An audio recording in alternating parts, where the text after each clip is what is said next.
Hello friends, आज हम देखेंगे नेट और रीट के एग्ज़ाम की दृष्टि से बहुत ही महत्वपूर्ण टॉपिक फैलेसीज, जिसे हम इन्फ्रेंसेज भी कहते हैं। इसमें हम 22 फैलेसीज देखने वाले हैं। नेक्स्ट वीडियो में हम 30 क्वेश्चंस फैलेसीज से संबंधित देखेंगे। तो शुरू करते हैं।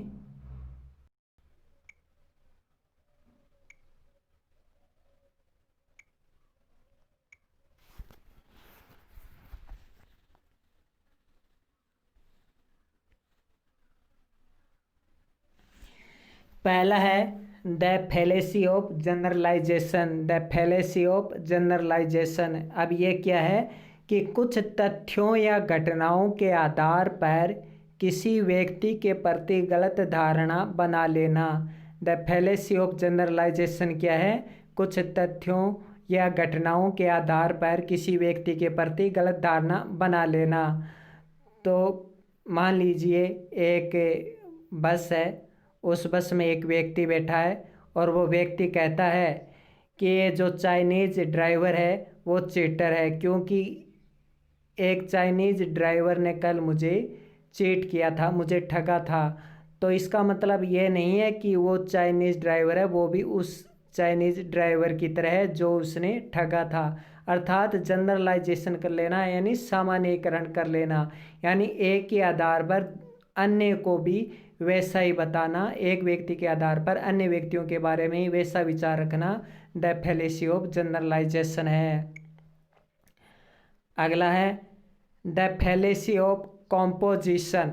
द फैलेसी ऑफ कॉम्पोजिशन क्या है कि किसी वस्तु की विशेषताओं को उसके अन्य भागों से जोड़ना। किसी वस्तु की विशेषताओं को उसके अन्य भागों से जोड़ना। जैसे एग्जाम्पल है कि मानव नश्वर है, इसलिए मानवता भी नश्वर है। तो ये सही नहीं है, क्योंकि मानव है वो नश्वर नहीं है। सॉरी, जो मानव है वो नश्वर है यानी नाशवान है, इसलिए मानवता भी नश्वर है।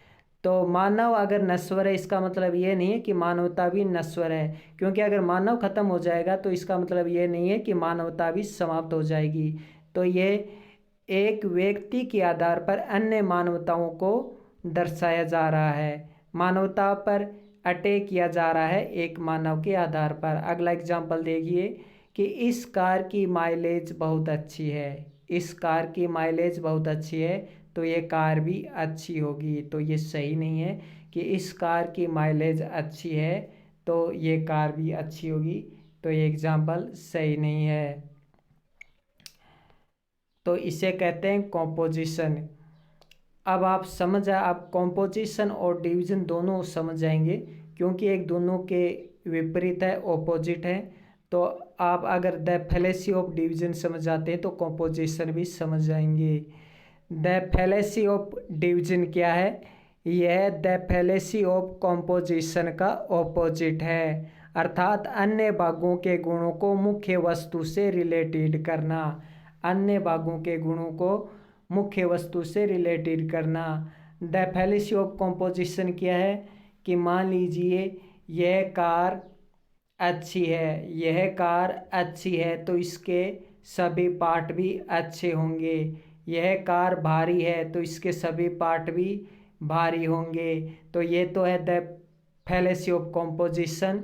द फैलेसी ऑफ डिवीजन क्या है कि इस कार के पार्ट हल्के हैं तो ये कार भी हल्की होगी। इस कार के पार्ट हैं वो हल्के हैं तो ये कार भी हल्की होगी। तो ये the fallacy of division. I hope आप समझ गए होंगे अब। तो अन्य भागों को, यानी जो कार के अन्य भाग हैं वो उस कार से रिलेटेड बताई जा रही हैं कि इसके पार्ट भारी हैं तो ये कार भी भारी होगी, इस कार के पार्ट हल्के हैं तो ये कार भी हल्की होगी, जबकि ऐसा नहीं है। तो एग्जाम्पल है ये कार बहुत अच्छी है तो इसके टायर्स भी बहुत अच्छे होंगे।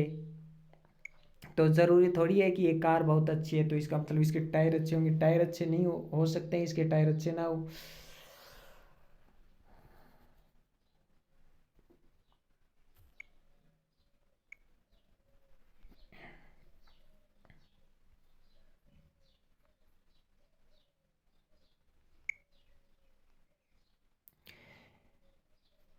अगला question, appeal to force. Appeal to force का मतलब होता है किसी व्यक्ति को उसके मंतव्य या विचारों को एक्सेप्ट करने या उन पर विचार करने के लिए फोर्स करना। किसी व्यक्ति को उसके मंतव्य या विचारों को एक्सेप्ट करने या उन पर विचार करने के लिए फोर्स करना, यानी किसी विषय पर विचार करने के लिए किसी व्यक्ति को फोर्स करना, अपनी बात मनवाने के लिए किसी व्यक्ति को फोर्स करना ही अपील टू फोर्स है।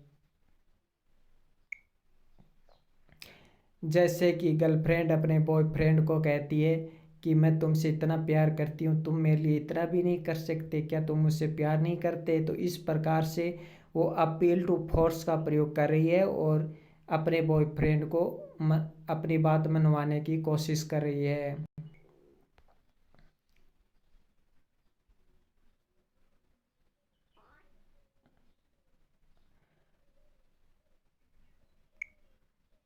अगला है फॉल्स एनोलॉजी।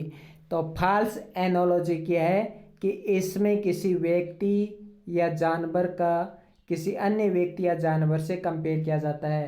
तो इसमें किसी व्यक्ति का अन्य व्यक्ति या जानवर से क्या किया जाता है, कंपेयर किया जाता है। लेकिन जो कंपेयर होता है वो पैरेलल एग्जाम्पल के आधार पर होता है, एक मनगढ़ंत एग्जाम्पल के आधार पर होता है, जिसमें दोनों व्यक्तियों या वस्तुओं का आपस में कोई मेल नहीं होता। एग्जाम्पल इस तरह का दिया जाता है तुलना करते समय कि उन वस्तुओं में या उन दो एग्जाम्पल में कोई आपस में कोई विचार है वो मैच नहीं होता है, तो इसे कहते हैं फॉल्स एनोलॉजी। एग्जाम्पल देखते हैं कि एक क्रिमिनल को बदला नहीं जा सकता क्योंकि तेंदुआ अपने चिन्हों यानी स्पॉट्स को बदल नहीं सकता। जो तेंदुआ है यानी लियोपार्ड है वो अपने स्पॉट्स को बदल नहीं सकता। तो इसमें दोनों ही एग्जाम्पल है वो आपस में मैच नहीं कर रहे हैं, क्योंकि एक जो क्रिमिनल है वो बचपन से ही क्रिमिनल नहीं है, वो बाद में सुधर भी सकता है। लेकिन जो तेंदुए के चिन्ह है वो तो एक जानवर है, वो अपने चिन्हों को कैसे बदलेगा, जानवर अपने चिन्हों को नहीं बदल सकता। जानवर अपने चिन्हों में कैसे सुधार ला सकता, जबकि क्रिमिनल है वो अपने व्यवहार में सुधार ला सकता है। तो दोनों ही एग्जाम्पल आपस में मैच नहीं करते। अगला एग्जाम्पल है कि हर इंसान को एक मौका ज़रूर मिलना चाहिए, उसे उस चोर की पहली गलती है इसलिए उसे माफ़ कर दो। यानी पहला एग्जाम्पल क्या है, हम क्या पढ़ रहे हैं, फॉल्स एनोलॉजी पढ़ रहे हैं। तो पहला एग्जाम्पल है कि इसमें कि हर इंसान को एक मौका ज़रूर मिलना चाहिए, और दूसरी बात कह रहा है कि उस चोर की पहली गलती है इसलिए उसे माफ़ कर दो। तो दोनों ही मैच नहीं कर रहे हैं, क्योंकि हर इंसान चोर नहीं होता। तो और वह चोर है इसका मतलब उसे माफ़ कर दो, कि इसमें कह रहा है कि हर इंसान को माफ़ कर देना चाहिए, इसका मतलब क्या चोर को भी माफ़ कर देना चाहिए। अगर उसने चोरी की है, हो सकता है उसने कोई संगीन चोरी की है, तो कोई ज़रूरी नहीं उसे माफ़ किया जाए। तो दोनों ही बातें आपस में मैच नहीं करती।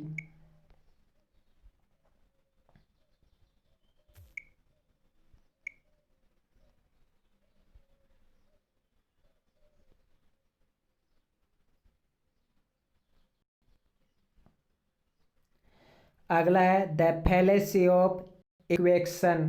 द फैलेसी ऑफ इक्वेशन क्या कहता है कि किसी वाक्य में जब कोई वर्ड भिन्न भिन्न तरीके से यूज किया जाता है और उसका सेंस भिन्न भिन्न निकलता है, यानी किसी वाक्य में जब कोई भिन्न भिन्न तरीके से, यानी भिन्न भिन्न तरीके से मतलब है भिन्न भिन्न अर्थों में यूज किया जाता है, तो उसका सेंस भी क्या है कि भिन्न भिन्न निकलता है। जैसे यहाँ पे वाक्य है he is pure therefore he is a pure teacher. तो दोनों का प्योर का मतलब है, एक ही वाक्य में दोनों प्योर का मतलब है वो अलग अलग निकल रहा है। तो he is pure therefore he is a pure teacher. तो यहाँ पे प्योर का मतलब है गरीब और यहाँ पे प्योर का मतलब है कमज़ोर। तो दोनों का ही मतलब अलग अलग निकला है कि he is pure therefore he is a pure teacher. तो इसका मतलब यह नहीं कि वह गरीब है इसलिए वह एक गरीब टीचर है, नहीं। यहाँ पे प्योर का मतलब कमज़ोर है, यहाँ पे प्योर का मतलब गरीब है। तो इस प्रकार इंसान धोखा खा जाता है जब एक ही सेंटेंस में, एक ही वाक्य में दो वाक्यों का एक ही जैसे वर्ड का भिन्न भिन्न तरीके से यूज किया जाता है, तो वो सोचता है कि इसका मतलब एक ही है, जबकि मतलब है वो अलग अलग निकलता है। तो इसे कहते हैं द फैलेसी ऑफ इक्वेशन, यानी दो एक जैसे वर्डों को या दो एक जैसी बातों को एक ही बात समझ लेना या उस बात को समझने में मिस्टेक होना, तो उससे कहते हैं equation, the fallacy of equation. अगला है the abusive argument. The abusive argument क्या होता है कि इस फैलेसी में व्यक्ति किसी अन्य व्यक्ति की बातों को प्रूव करने के बजाय उसी पर अटैक करता है। अर्थात कोई व्यक्ति, दो व्यक्ति हैं ए और बी, तो ए नाम का जो व्यक्ति है वो बी नाम के व्यक्ति की बातों को सिद्ध नहीं कर पाता है, जो उसने बातें कही है उसको वो प्रूव नहीं कर पाता है कि वो सही है, लेकिन वह उसी पर अटैक ज़रूर कर देता है। जैसे यहाँ पे एग्जाम्पल है, द एब्यूजिव आर्ग्यूमेंट का एग्जाम्पल है, बॉयफ्रेंड कहता है कि बेबी वो मेरी बेस्ट फ्रेंड है, कि बेबी वो मेरी बेस्ट फ्रेंड है इसलिए मैं उसके घर जाता हूँ। तो बॉयफ्रेंड क्या कहता है कि बेबी वो मेरी बेस्ट फ्रेंड है इसलिए उसके घर जाता हूँ। तो गर्लफ्रेंड कहती है कि तुम मेरे साथ फ्लर्ट कर रहे हो, कि तुम मेरे साथ फ्लर्ट कर रहे हो। वह उसकी बात को सिद्ध करने की, जो गर्लफ्रेंड है वो बॉयफ्रेंड की बात को सिद्ध करने की या उसकी बात को समझने की कोशिश नहीं कर रही है कि उसके घर इसलिए बेस्ट फ्रेंड इसलिए जा रहा है क्योंकि हो सकता है उसका कोई पुराना नाता हो या उसकी फीलिंग्स दूसरी हो। उसकी फीलिंग्स गर्लफ्रेंड है वो समझ नहीं रही है, बल्कि उसकी फीलिंग्स पर ही अटैक कर रही है, उसी को ही गलत ठहरा रही है। अगला एग्जाम्पल है, यू से तुम कहते हो I am a liar, well you also a liar, कि तुम कहते हो कि मैं लायर हूँ, अच्छा तो तुम भी लायर हो, अगर मैं लायर हूँ तुम भी लायर हो। तो वह उसकी बातों को प्रूव करने के बजाय उसी को लायर कह रही है, कि वह उसकी बातों को प्रूव नहीं कर रही है कि मैं लायर क्यों हूँ, अपनी ये बात कोशिश नहीं करी, अपने आप को इग्नोर करने की कोशिश कर रही है। तो इसी को कहते हैं द एब्यूजिव आर्ग्यूमेंट। यहाँ पे इग्नोरेंस नहीं होगा, द फैलेसी ऑफ इग्नोरेंस नहीं होगा, क्योंकि यहाँ पे एब्यूजिव यानी बहस हो रही है एक प्रकार से।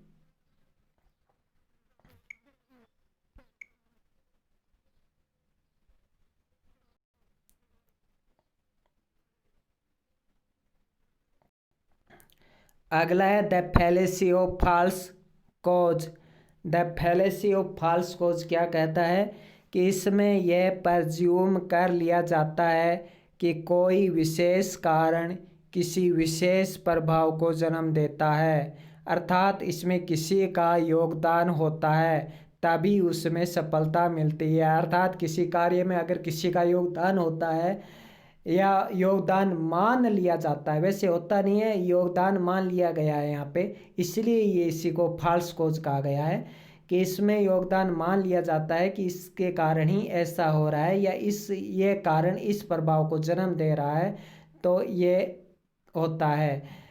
तो अर्थात इसमें किसी का योगदान होता है तभी उसमें सफलता मिलती है। यह एक पैरेलल एग्जाम्पल के आधार पर कॉज के कारण को सही ठहराने की कोशिश की जा रही है, जो कॉज का कारण है उसका इफेक्ट मान लिया जाता है। जैसे एग्जाम्पल है कि उसकी वाइफ महंगे क्लॉथ्स पहनती है तभी उसके पति को बिजनेस में सफलता मिलती है।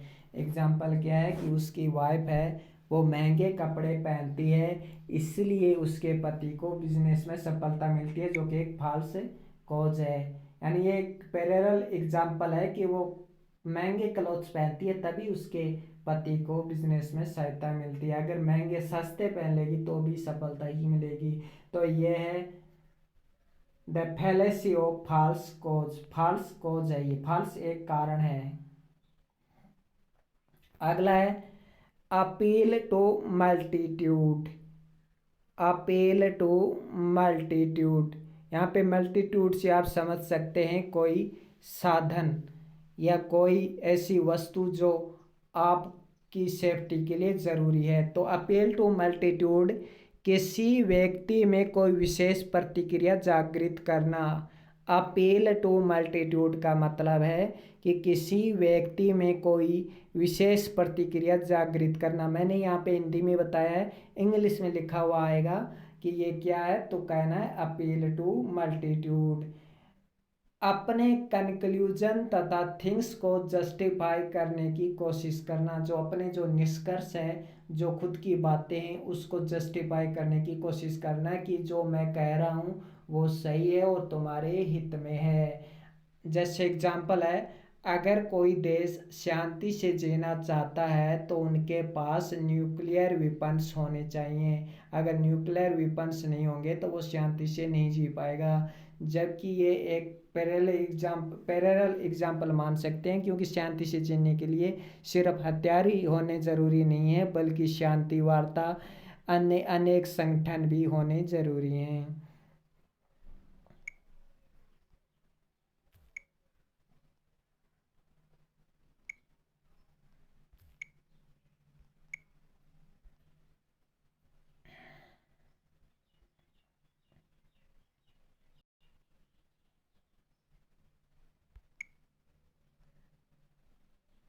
अगला है the fallacy of accident. The fallacy of accident क्या कहता है कि एक जनरल रूल को पर्टिकुलर केस में अप्लाई करने की कोशिश करना। कि एक जनरल रूल है, उसको पर्टिकुलर केस में अप्लाई करने की कोशिश की जा रही है। मैं आपको आसान और इजी भाषा में समझाता हूँ कि द फैलेसी ऑफ एक्सीडेंट क्या है। कि एक जनरल रूल को एक पर्टिकुलर रूल में अप्लाई करने की कोशिश करना जिसमें वह एप्लीकेबल नहीं है। मान लीजिए एक कार है, मॉडर्न कार है, और इसमें कोई एनिशियंट कार के कोई पार्ट लगाया जा रहा है, कोई पुरानी कार का पार्ट लगाया जा रहा है नई कार में। यानी अलग दिखने वाली कार है, महंगी कार है, उसमें सस्ती कार का कोई पार्ट लगाया जा रहा है जो कि उसमें एप्लीकेबल नहीं है। अगर वो लगा दिया गया तो वो ज़रूरी नहीं है वो कार चल पाएगी। तो इसलिए इससे कहते हैं द फैलेसी ऑफ एक्सीडेंट, अर्थात एक जनरल रूल को एक पर्टिकुलर केस में अप्लाई करने की कोशिश करना जिसमें वह एप्लीकेबल नहीं है। एग्जाम्पल देखते हैं, शहद शरीर के लिए बहुत फायदेमंद है। तो यह एक जनरल रूल है, सामान्य बात है, जनरल रूल है कि हाँ सच में शहद शरीर के लिए फायदेमंद है, अतः हर रोगी को इसका सेवन करना चाहिए। लेकिन हर रोगी को इसका सेवन करना चाहिए ये एक पर्टिकुलर केस है। क्यों है? क्योंकि हर रोगी में तो वो रोगी भी आता है जो डायबिटीज़ का रोगी होता है। क्या डायबिटीज़ के रोगी को भी शहद का यूज करना चाहिए? डायबिटीज़ के रोगी को भी क्या हनी का प्रयोग करना चाहिए? नहीं। तो यह है द फैलेसी ऑफ एक्सीडेंट। अगला एग्जाम्पल एक और है कि you don't love anyone so you can't feel my feelings. तो you don't love anyone एक जनरल रूल है, क्योंकि तुम किसी से प्यार नहीं करते हो, एक एक सामान्य बात है, नॉर्मल सी बात है। लेकिन सो you can't feel my feelings ये एक पर्टिकुलर केस है, क्योंकि फीलिंग्स को समझने के लिए कोई ज़रूरी नहीं है कि उसे हर किसी से लव करना पड़े।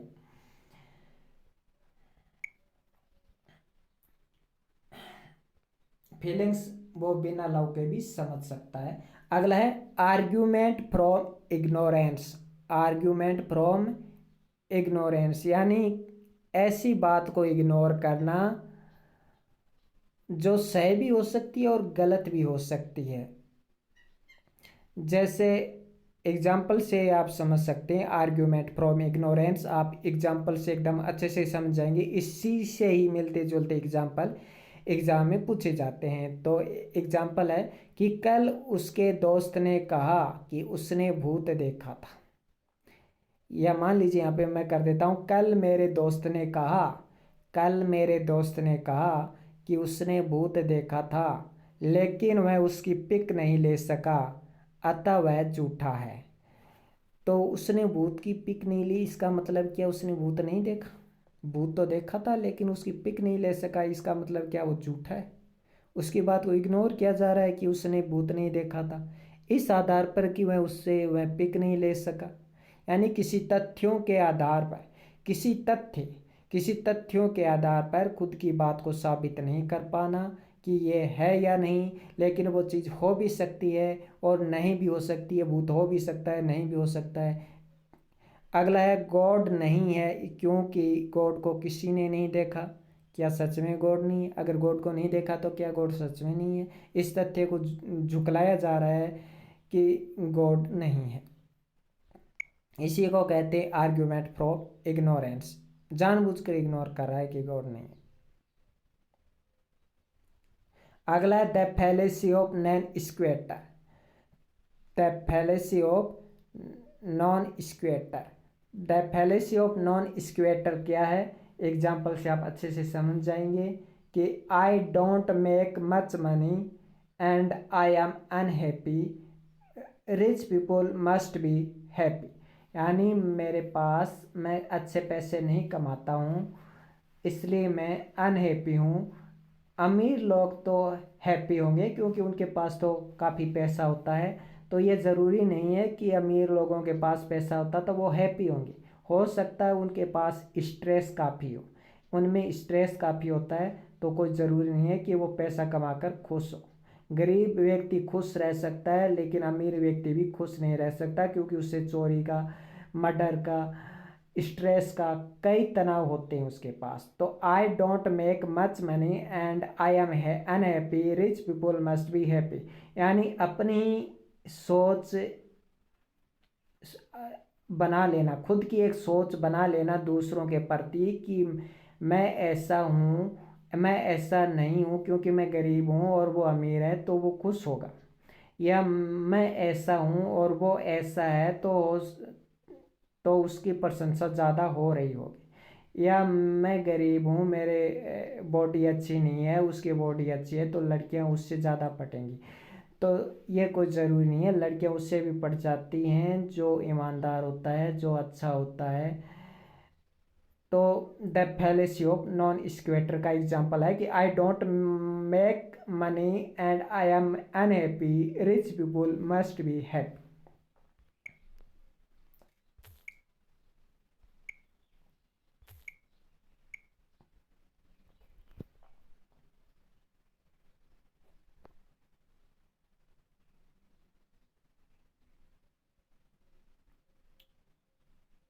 एक और एग्जांपल लेते हैं।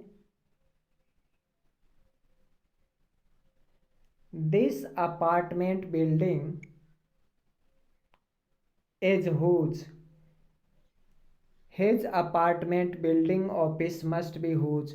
यानी उसका अपार्टमेंट बिल्डिंग है, वो बड़ी है तो उसका ऑफिस भी बड़ा होगा। तो ये हमने सोच बना ली है दूसरों के लिए, दूसरों की वस्तु के लिए, कि उसका ऐसा होगा, उसका ऐसा होगा, उसका ऐसा है तो उसका ऐसा होगा, मैं ऐसा हूँ वो वैसा है, उस क्योंकि मैं ऐसा नहीं हूँ वो वैसा नहीं है, ऐसा वैसा यही है। इसी को ही क्या कहते हैं?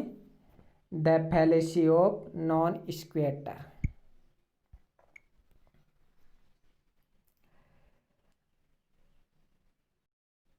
अब अगला है अपील टू ऑथोरिटी। ये बहुत ही आसान है। अपील टू ऑथोरिटी, इसमें यह मान लिया जाता है अपील टू अथॉरिटी में कि कोई फेमस व्यक्ति ये बात कह रहा है कि यह वस्तु अच्छी है तो वह सच में अच्छी है, या कोई फेमस व्यक्ति कह रहा है कि यह सही है तो वह सही है, यह वस्तु अच्छी है तो वह वस्तु अच्छी है। जैसे जो एक्टर होते हैं वो प्रोडक्ट का एडवर्टाइजमेंट करते हैं, टीवी पर एडवर्टाइजमेंट दिखाते हैं कि ये वस्तु अच्छी है तो हम उस वस्तु को अच्छा मानकर खरीद लेते हैं। इसी को ही कहते हैं ऑथोरिटी, अपील टू ऑथोरिटी। यानी इसमें एक बात और कि इसमें फोर्स नहीं, अपील की जा रही है कि ये आपसे अपील करते हैं कि यही वस्तु खरीदे, ये वस्तु आपके लिए अच्छी होगी। एग्जाम्पल है कि राज किसी लड़की को नहीं छेड़ सकता। राज किसी लड़की को नहीं छेड़ सकता क्योंकि सब उसको अच्छा बताते हैं, अतः राहुल निर्दोष है और वह लड़की झूठ बोल रही है। राहुल पर विश्वास किया जा रहा है, राहुल को अच्छा बताया जा रहा है इस आधार पर कि राहुल को सब अच्छा बताते हैं। राज को सब अच्छा बताते हैं कि राज किसी लड़की को नहीं छेड़ सकता क्योंकि सब उसको अच्छा बताते हैं, अतः राहुल निर्दोष है और वह लड़की झूठ बोल रही है। तो ये ज़रूरी नहीं है, हो सकता है राहुल को सब अच्छा तो बता रहे हैं लेकिन राहुल के मन में कुछ और चल रहा हो, वो दिखावा कर रहा हो सबके सामने। हो सकता है उसने सच में लड़की को छेड़ा हो। अगला है बेगिंग्स द क्वेश्चन। तो आप समझ गए होंगे क्वेश्चन पूछा जाएगा। घुमा फिराकर अपनी बातों को प्रूव करना अर्थात एक ही सेंटेंस को दूसरे सेंटेंस के रूप में कहना जिसका अर्थ एक ही है, यानी घुमा फिराकर उसी बात को कहना या घुमा घुमा फिराकर एक ऐसी बात कहना जिसका अर्थ वही निकल रहा है, यानी अर्थ एक ही निकल रहा है। बात दो बार बोल दी उसने लेकिन अर्थ उसका एक ही निकल रहा है। जैसे यहाँ पे एग्जाम्पल है कि बॉयफ्रेंड कहता है कि अगर तुम ना होती तो मेरा क्या होता, अगर तुम ना होती तो मेरा क्या होता, मैं कैसे रहता। तो गर्लफ्रेंड कहती है ऐसा क्यों बोल रही हो, तो बॉयफ्रेंड कहता है मैं तुमसे बहुत प्यार करता हूँ। तो बात तो एक ही है, तो उसके बिना रह नहीं सकता। उस वो कहता कि तेरे बिना मेरा क्या होता, तो मतलब तो है कि वो उससे प्यार ही करता है। तो वह उसने इतनी लंबी चौड़ी बात की कि अगर तुम ना होती तो मेरा क्या होता, मैं तुम्हारे बिना रह नहीं सकता, मैं तुम बहुत याद आती हो। फिर कहता मैं तुमसे प्यार करता हूँ, तीन चार लाइन बक दी, फिर एक नाम बोल दिया मैं तुमसे प्यार करता हूँ। तो बात तो यही है, प्यार करता है तभी तो मैं उसके बिना नहीं रह सकता। तो एक ही सेंटेंस को या एक जैसे ही सेंटेंस को या एक जैसे ही विचारों को घुमा फिरा कर फिर से कह देना, यानी जैसे कि हम करते हैं एग्जाम्स में करते हैं कि 10-12 लाइन लिख देते हैं फिर उसी 10-12 लाइन्स को घुमा फिरा कर फिर से लिख देते हैं, तो वही है बेगिंग्स the questions.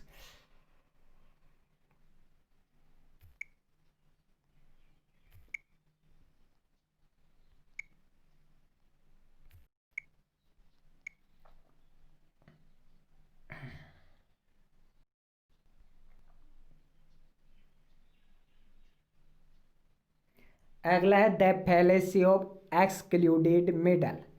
The fallacy of excluded middle क्या है।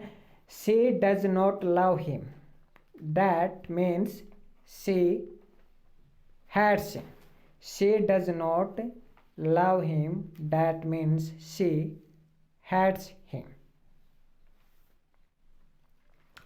तो इसका मतलब ये नहीं है कि वह उससे लव नहीं करता है तो हेट करता है, वह हेट भी नहीं करता है और उसे लव भी नहीं करता। एक्सक्लूडेड मिडल का मतलब है कि मिडल से यहाँ पे मतलब निकल जाता है बीच की बात, यानी वो उससे लव नहीं करता है तो उससे नफरत भी नहीं करता है। तो एक्सक्लूडेड मिडल का मतलब यहाँ पे बीच की बात हो रही है, मैं उससे लव भी नहीं करता उससे प्यार भी नहीं करता। अगला देखिए,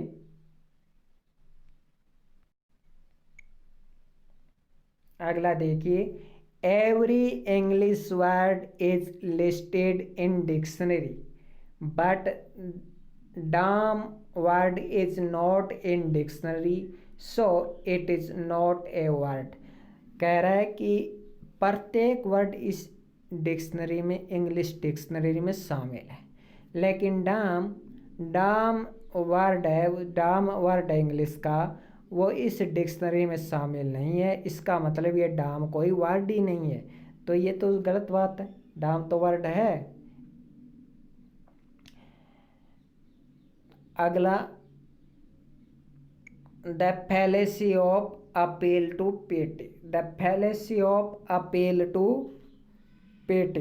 अब the fallacy of appeal to pity, pity क्या है, इसके अन्य नाम, फैलेसीज के अन्य नाम भी है, वो हम अगले वीडियोज में जब क्वेश्चन करेंगे तब हम बता दूंगा।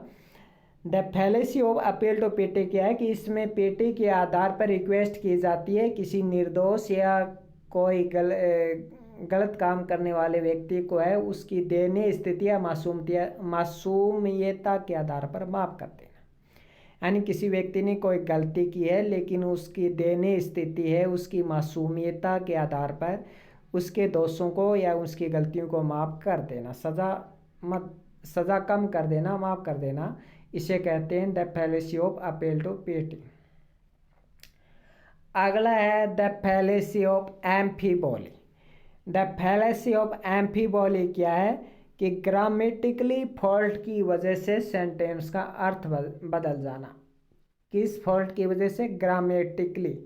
ग्रामेटिकली फॉल्ट की वजह से सेंटेंस का अर्थ बदल जाना, किसी सेंटेंस का दूसरा अर्थ निकलना, अर्थात किसी सेंटेंस का एक से अधिक अर्थ निकलना ही the fallacy of amphiboly.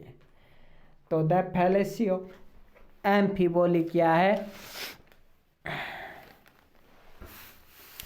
The fallacy of एम्फीबोली है कि ग्रामेटिकली फॉल्ट की वजह से सेंटेंस का अर्थ बदल जाना या किसी सेंटेंस का दूसरा अर्थ निकलना, किसी सेंटेंस का एक से अधिक अर्थ निकलना। कोई वाक्य है, वो वाक्य हम बोल रहे हैं लेकिन उसका दूसरा अर्थ भी निकल रहा है, तो इसी को कहते हैं एक ही वाक्य के दो अर्थ निकलना या एक से अधिक अर्थ निकलना, एम्फीबोली। The fallacy of एम्फीबोली।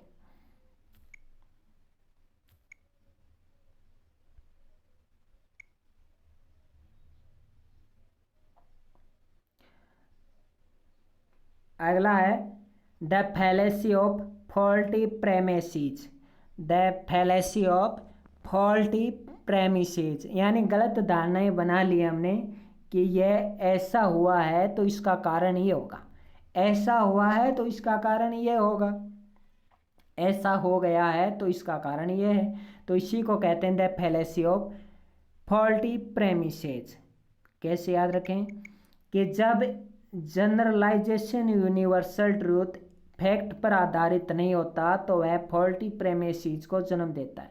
यानी जब जनरलाइजेशन यूनिवर्सल ट्रूथ, यानी वैसे तो ट्रूथ नहीं है यूनिवर्सल, लेकिन हमारे लिए तो वो यूनिवर्सल ट्रूथ ही है। यानी जनरलाइजेशन हमने सामान्यीकरण कर लिया है, उस बात को एक आधार मान लिया कि ऐसा हुआ तो ऐसा है तो ऐसा हुआ है। वह फॉल्टी प्रेमिसेस को जन्म देता है, गलत धारणाओं को जन्म देता है। एक जनरल यूनिवर्सल ट्रूथ जो फैक्ट पर आधारित नहीं होता। फैक्ट पर आधारित तभी होगा जब हम उसको अपने दिमाग में उस बात को सही मानेंगे। एग्जाम्पल है सड़कें गीली हैं, मतलब हाल ही में बारिश हुई है। तो हमने ये विचार कर लिया है कि सड़कें गीली हैं, हमने उस बात पर विचार नहीं किया है कि सड़कें गीली और कारण भी हो सकता है, हमने और कारण सोचा ही नहीं, हमने बस जनरलाइजेशन कर लिया है। जनरलाइजेशन का मतलब है कि हमने एक प्रकार से ये धारणा बना ली है कि अन्य फैक्ट नहीं हो सकता इसका, क्योंकि हमने यूनिवर्सल ट्रूथ फैक्ट को एक्सेप्ट किया ही नहीं है, हम करने की कोशिश नहीं कर रहे हैं, तभी ये फॉल्टी प्रेमिसेस को जन्म देता है। जैसे एग्जांपल है सड़कें गीली हैं, मतलब हाल ही में बारिश हुई है। तो सड़कें और कारण भी गीली से हो सकता है, हो सकता है वहाँ से कोई टैंक गुजरा हो सकता है वहाँ पे किसी ने बारिश कर दी हो। तो सड़कें हो सकता है मतलब फिल्म की शूटिंग हुई हो, तो इसका मतलब ये थोड़ी कि बारिश हुई है। हो सकती है कृत्रिम बारिश हुई हो, बादलों की बारिश, रियल बारिश ना हुई हो। तो हमने बिना किसी ट्रूथ फैक्ट के आधारित बात को न मानकर फॉल्टी प्रेमिसेस को जन्म दे दिया है, तो इसे कहते हैं फॉल्टी प्रेमिसेस। अगला है the fallacy of irrelevant conclusion. The fallacy of irrelevant conclusion. साफ ही बात हो रही है कि वो कोई बात है वो इररेलेवेंट है, कोई विचार है, कोई बात है, कोई आर्ग्यूमेंट है, वो इररेलेवेंट है, उससे रिलेवेंट ही नहीं है, नॉट कनेक्टेड विद समथिंग। जिस विषय के बारे में, जिस वस्तु के बारे में बात हो रही है वो उस वस्तु या विषय से वो कनेक्टेड ही नहीं है, इररेलेवेंट है। और फिर भी हम एक कंक्लूजन मान लेते हैं कि ये आर्ग्यूमेंट है, इस आर्ग्यूमेंट किसी आर्ग्यूमेंट के आधार पर यानी हम कंक्लूजन निकाल लेते हैं जो कि उससे कनेक्टेड ही नहीं है उस वस्तु से, तो इसे कहते हैं the fallacy of irrelevant conclusion. देखिए, नॉट कनेक्टेड विद समथिंग, अगर किसी आर्ग्यूमेंट से अलग कंक्लूजन निकलता है, कोई तर्क है, अगर उस तर्क से अलग निष्कर्ष निकलता है और आर्ग्यूअर उस आर्ग्यूमेंट को आधार मानकर कंक्लूजन निकालता है, यानी अलग ही तर्क निकल रहा है, कोई बात, कोई प्रयोग हो रहा है और उस प्रयोग से वह कोई अलग निष्कर्ष निकालता है और उस निष्कर्ष के आधार पर, उस आर्ग्यूमेंट के आधार पर, उस तर्क के आधार पर वह निष्कर्ष निकाल लेता है, बट वह कंक्लूजन आर्ग्यूमेंट से इररिलेवेंट है, नॉट कनेक्टेड, वह कनेक्टेड ही नहीं है।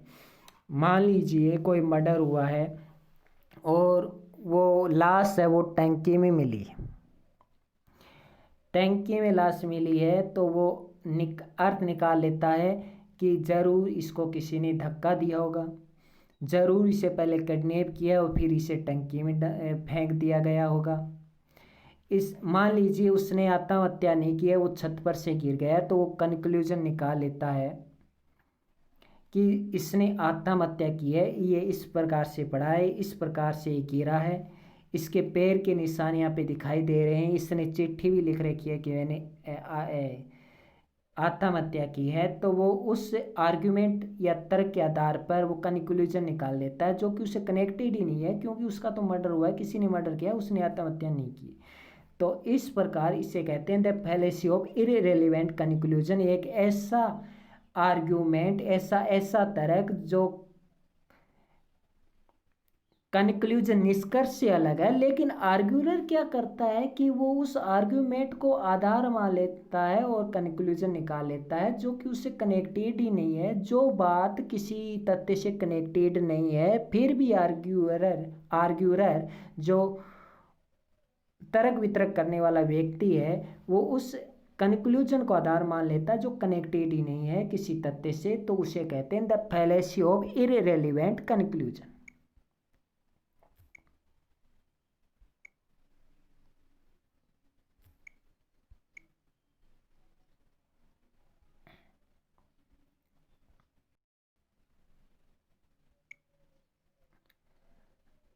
अगला है fallacy of undistributed middle, fallacy of undistributed, fallacy of undistributed middle. अब ये क्या है?